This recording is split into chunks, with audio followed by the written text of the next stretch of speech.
The kick slammed through the schoolyard like a gunshot. Just seconds earlier, Alana had been sitting quietly on the bench, her white cane resting beside her like it always did, looking like the most harmless girl on campus. But the moment Troy launched his foot toward her ribs, everything changed. Everyone watching thought the same exact thing. The blind black girl was done for. They figured Troy would finally get the reaction he'd been trying to provoke all week. But what happened next stunned the entire courtyard. As Troy's kick sliced through the air, Alana shifted. Just the slightest movement, so subtle you'd miss it if you even blinked, almost like she heard the attack before it even began. Troy's leg cut through nothing but empty space. The entire schoolyard froze. Conversations died instantly. Backpacks dropped. Even Troy's breath got stuck somewhere in his throat. Something felt off. Something didn't match the girl everyone assumed was fragile and defenseless. And in that impossible moment, the whole school realized the truth. They had been judging the wrong person this entire time. They had no idea who she really was, or how everything, every rumor, every whisper, every stare, had been building toward this single second. And if this moment shook you, trust me, the story only gets crazier from here. Before we dive deeper, make sure you like the video, subscribe, and hit that bell so you never miss stories like this. Now let's begin. Troy blinked hard, confused. His friends, who were hyped up a second ago, suddenly went dead quiet. They'd seen him bully kids before, but they had never seen him miss like that, not when he was just inches away. Alana didn't flinch. She didn't even look like her heartbeat changed. She sat still, calm, almost peaceful, with both hands resting lightly on her cane. Then she slowly turned her head toward the sound of Troy's breathing. Not her whole body, just her head, tilting with this eerie accuracy, like she could track him by sound alone. The tension got so thick you could practically feel everyone holding their breath. Troy tried to play it off, forcing a grin that didn't match the panic creeping into his eyes. "You got lucky," he muttered. "Don't think you can do that again." Alana didn't respond. She didn't need to. She simply tapped her cane once against the concrete. The tiny click echoed louder than it should have. A few students shifted in place, suddenly uncomfortable. Something about her didn't match the quiet, helpless image everybody had in their heads. Troy stepped closer, puffing up his chest. "Say something," he demanded. "You're real quiet today." Alana finally spoke, her voice soft but sharp enough to slice right through the tension.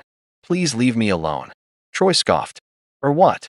He moved fast this time, faster than he looked capable of, lunging at her shoulder, trying to grab her.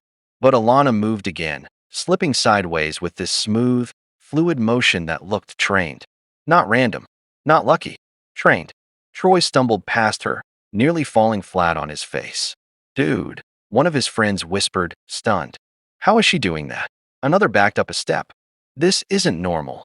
Alana stood up slowly, like she wasn't rushed, like she wasn't threatened in the slightest. She wasn't tall. She wasn't built like an athlete. Yet somehow, standing there with her cane in hand, she felt like the most composed person in the entire schoolyard. Troy's face flushed bright red. Whether it was anger or embarrassment, no one could tell. "Stop moving like that," he yelled. "Stand still." Alana tilted her head again, listening. Always listening. "Why?" she asked quietly. "So it's easier for you to hurt me?" Her tone wasn't mocking. It wasn't scared. It was honest. And for some reason, that scared Troy more than anything. He lunged again. A mistake. Alana stepped forward this time. Not back. Forward.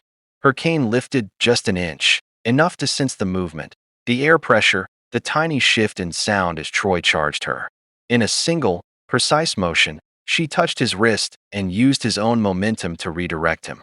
She didn't grab, didn't twist, didn't hit. She just guided him, straight toward the ground. Troy crashed face first onto the pavement, scraping his arm, skidding a little before stopping. The crowd gasped in unison. A few kids covered their mouths. One whispered, "She didn't even hit him." Another muttered, "She's trained. She has to be trained."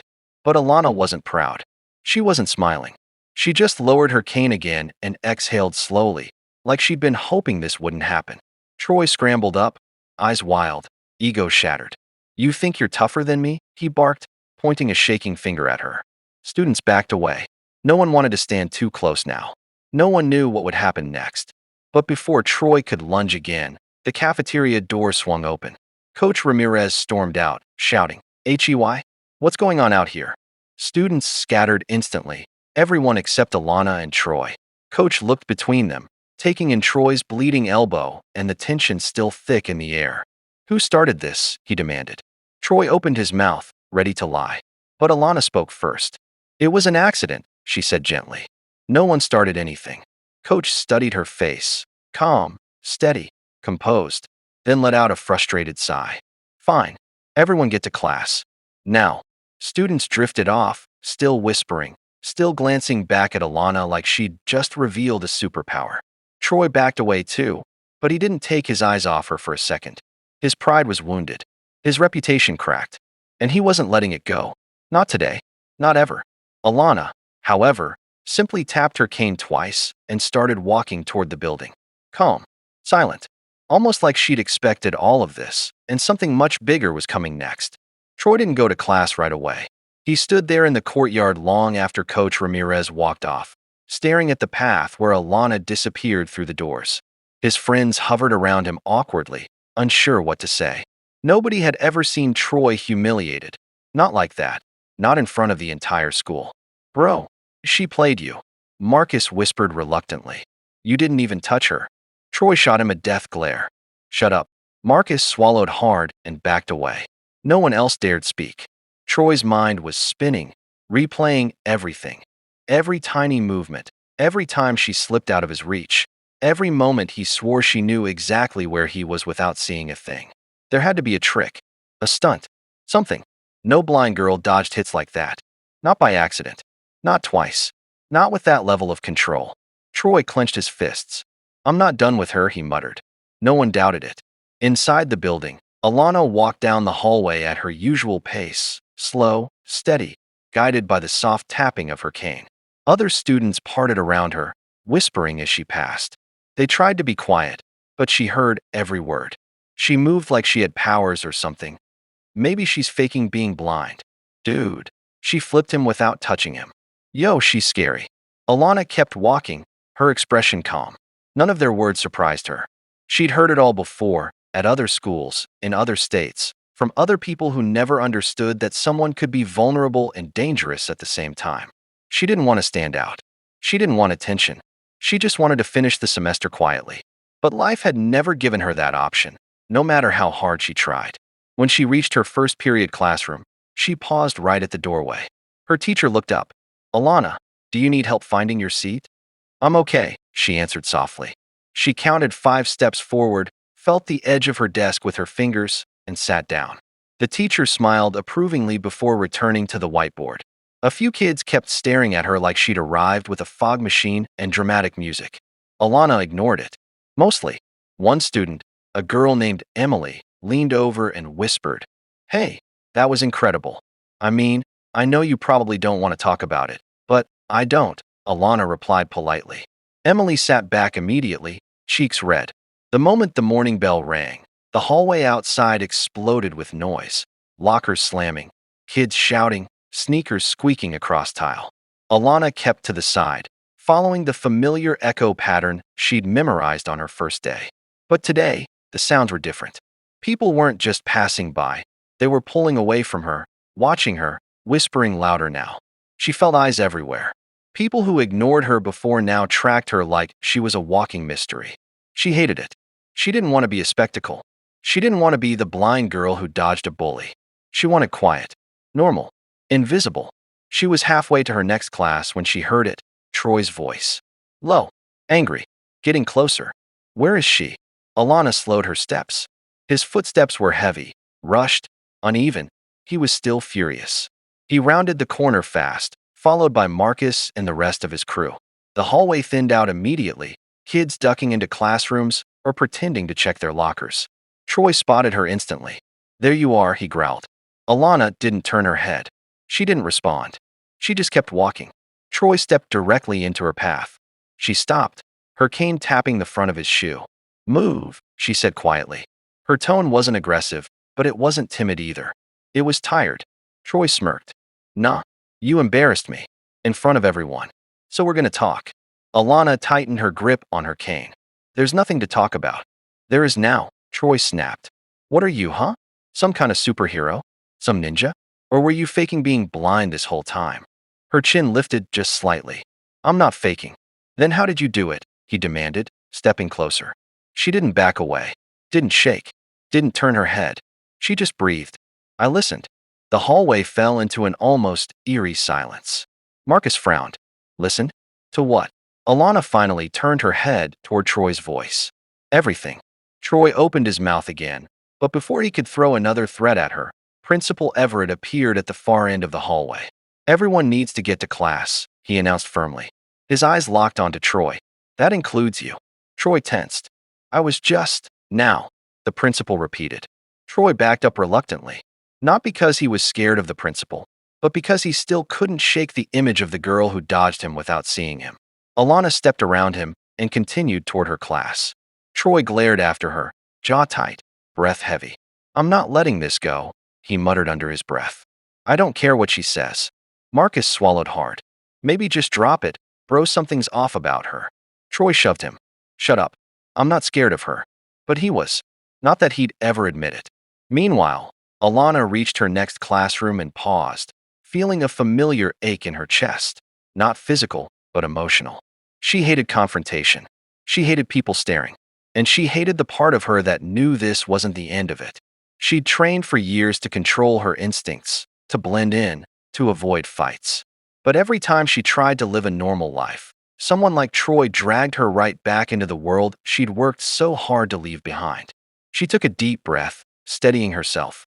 She wasn't afraid of Troy. She wasn't afraid of anyone. But she feared what might happen if he pushed too far. Because Alana Reed wasn't just blind. She wasn't just observant. She wasn't just trained. She was lethal. And she prayed, more than anything, that she wouldn't have to prove it again. For the rest of the day, Alana tried to keep her head down, but the school wouldn't let her disappear. Whispers followed her from hallway to hallway, like a shadow she couldn't escape. Some kids looked impressed. Some looked scared. Most just stared at her like she was something out of a movie they weren't sure was real. By lunchtime, the whole school had rewritten its own version of what happened in the courtyard. She knocked Troy out with one hit. She flipped him over her shoulder. Bro, she's a secret government soldier. Alana sat alone at a table in the far corner of the cafeteria, poking at her food while the noise of rumors spread like wildfire around her. She didn't correct any of them. She didn't defend herself. She just listened. Listening was what kept her alive. Listening was how she navigated every room, every step, every danger. But today, listening only made her wish she could shut off the world completely. She heard footsteps approaching long before the person reached her table. They were light, hesitant, a little shaky. Not Troy. Not his crew. Someone safer. Hi, a small voice said. Alana recognized the tone. It was Emily, the girl from her first class, the one who tried to talk to her earlier. Is it okay if I sit? Alana nodded. Emily sat down across from her, trying not to stare too hard, but failing miserably. So, I just want to say, what happened this morning was insane. But like, in a good way.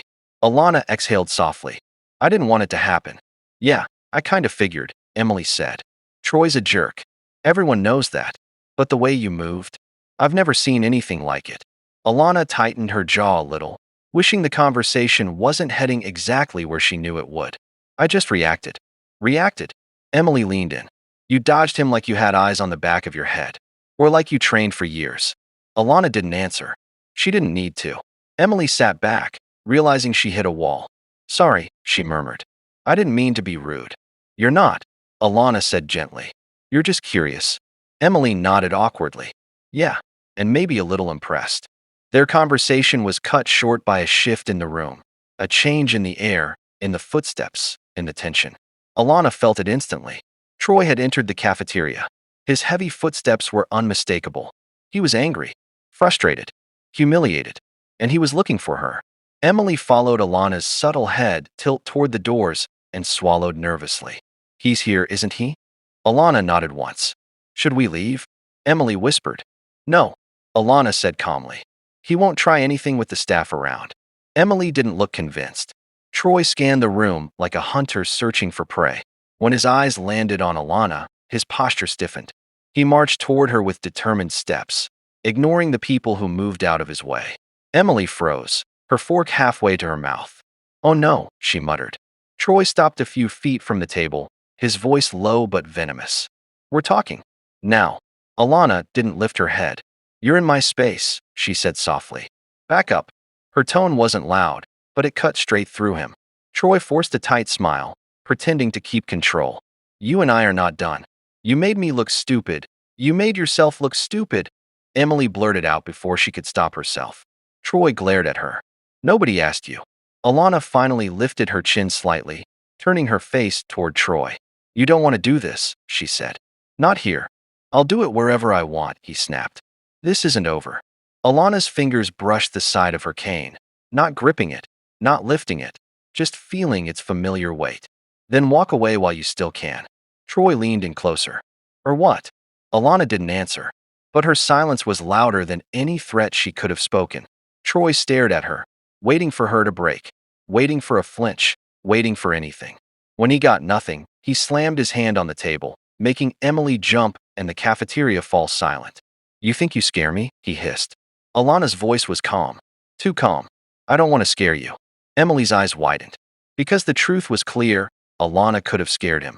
She could have destroyed him. And she was choosing not to. Troy scoffed, shaking his head. This isn't over, he repeated, jabbing a finger toward her. I'm going to find out what your deal is.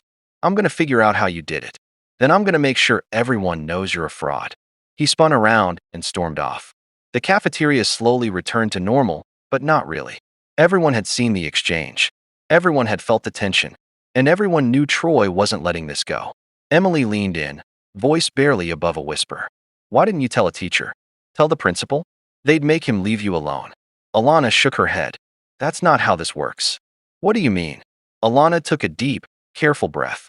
People like Troy don't stop because they're told to. They stop because they're convinced to. Emily blinked. Convinced? How? Alana tightened her grip on her cane. By learning something the hard way.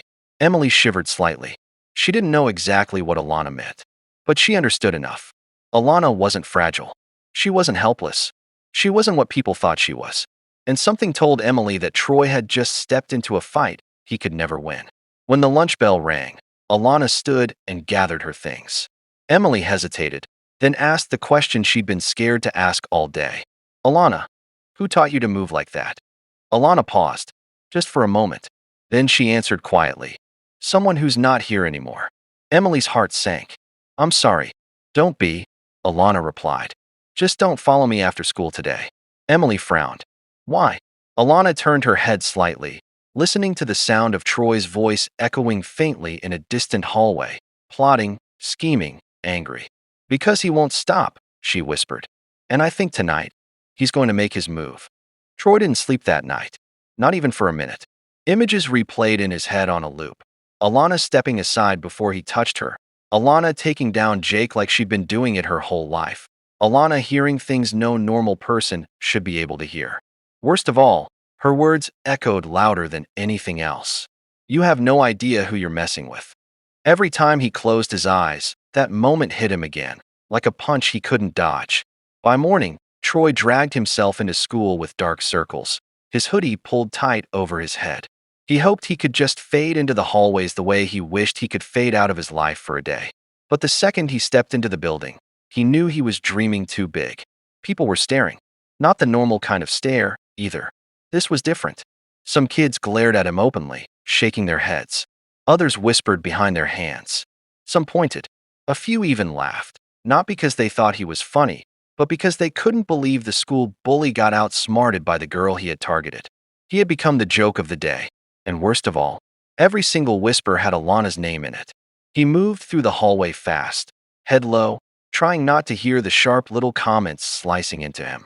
That's the guy who tried to kick a blind girl. Man, she dodged him like a superhero. He deserves whatever comes next. She should press charges, my sister would. By the time he reached his locker, his ears were buzzing. Only then he realized someone was already there waiting. Mrs. Ramirez, his social studies teacher. Tough. No nonsense. The kind of woman who could silence a whole classroom with a single raised brow. Follow me, she said. No greeting. No expression. Just those two words. He thought about running for half a second, but knew she'd drag him anyway. So he followed her through the hall, past the buzzing crowds, past the classrooms, past the student lounge, straight toward the main office. When they stepped inside, Principal McGee was waiting. And so was Alana. She sat there with her cane resting across her knees, her face relaxed, not angry, not smug, not tense, just calm. Too calm. That scared him more than if she'd been furious. Principal McGee folded her hands on the desk. "Troy, take a seat." He did, because he didn't have a choice. Then the principal launched straight into it. "Alana has chosen not to press charges." He blinked. He wasn't expecting that. "But," she continued, "that doesn't mean your behavior goes without consequence. The video is being handled. The bullying must stop immediately, and you will attend a conflict resolution program starting tomorrow." That wasn't the punishment he feared. Honestly, it sounded almost too light. But he still couldn't figure out why Alana hadn't pushed for something harsher. He turned toward her, confused. "Why didn't you tell them what actually happened?" Her head tilted slightly. She always did that when she was focusing on someone's voice. "Because I'm not trying to ruin your life, Troy." He frowned. He didn't understand. Why would she show mercy to someone who gave her nothing but trouble? She continued, voice steady but soft. "You don't know me. You judged me before you even bothered to say hello. And I'm not going to become the same kind of person by judging you back." That hit him deeper than anything anyone had ever said to him. Principal McGee dismissed them after that, but Alana stood up slowly. Troy did too, awkwardly. When they stepped out of the office, neither spoke for a moment. The hallway was quieter there, away from most students. Finally, Alana broke the silence. Her voice was calm, almost too calm. "You're not a bad person, Troy, but you're making choices that lead you there." He swallowed. Hard. He wanted to say something, apologize, explain, but his throat felt like it was closing. Words wouldn't come. Instead, Alana tapped her cane twice and gave him the smallest, most unexpected smile. "People see more than you think," she said. He wanted to laugh in disbelief. "Yeah, well, you see more than someone with sight." A tiny smirk tugged at her lips. "That's the trick. When you don't rely on one sense, the others get sharper." He nodded, but he didn't really understand. Not fully. Not yet. She turned to leave, but paused. "Oh, and Troy." He looked up. "Yeah. That wasn't the first time I defended myself. And it won't be the last." She tapped her cane again, rhythmically. "But yesterday? That wasn't a fight. That was a warning." A shiver ran through him. "A warning," he repeated. "For you," she said simply. "Not because I'm afraid of you, but because you're destroying yourself faster than you're trying to destroy me." And with that, she walked away. Her cane clicked against the floor, steady, confident, unhurried. Like somebody who knew exactly where she was going, even without vision. Troy watched her move down the hallway, students parting for her like she commanded the space without even trying. He felt something he hadn't felt in years. Respect. And something even rarer. Guilt. By lunch that day, he realized the school wasn't just talking, they were shifting. Conversations were different. The vibe felt rearranged. Somehow, Alana had changed everything without even trying. He couldn't explain it, but for the first time, Troy felt like he was the one who couldn't see. Like he'd been walking blind the entire time.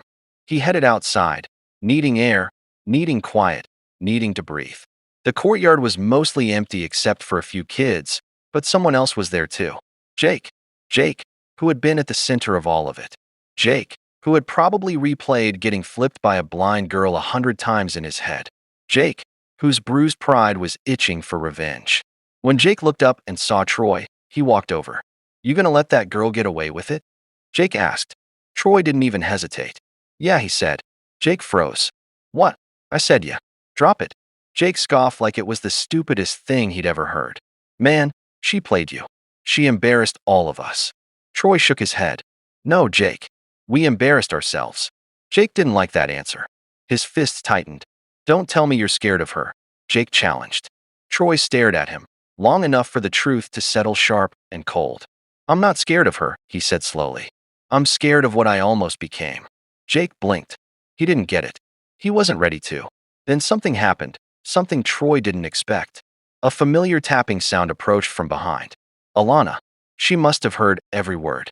Jake muttered under his breath, "Great. Here we go." But Alana didn't face him.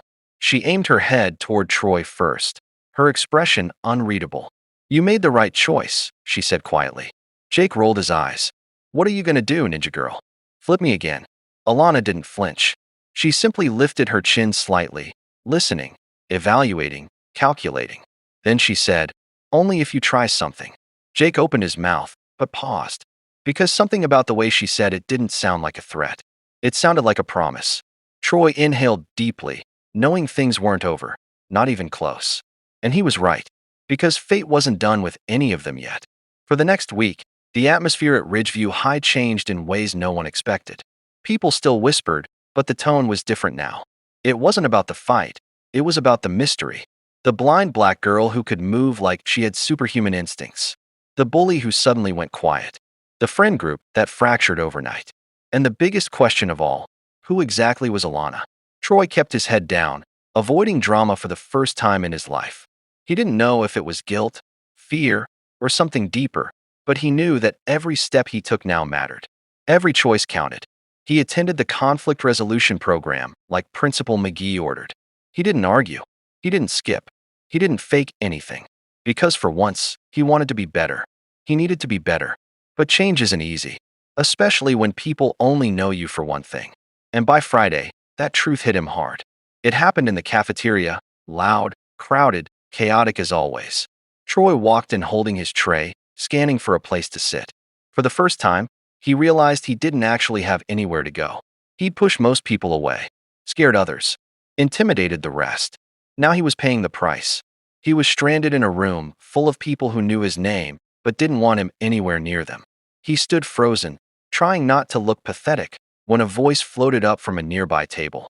"You can sit here." He turned. Alana. She sat with her earbuds out, her cane resting beside her seat, a half-eaten apple in front of her. Her expression was relaxed, but her head was angled slightly, listening, searching. She had known he walked in long before he reached her. Troy hesitated. "Are you sure?" "Yeah," she said simply. "You look lost." He let out a breath he didn't know he was holding and sat across from her. A few students stared in disbelief, whispering. But Alana didn't seem bothered at all. They ate in silence for a moment until she asked, "How's the program going?"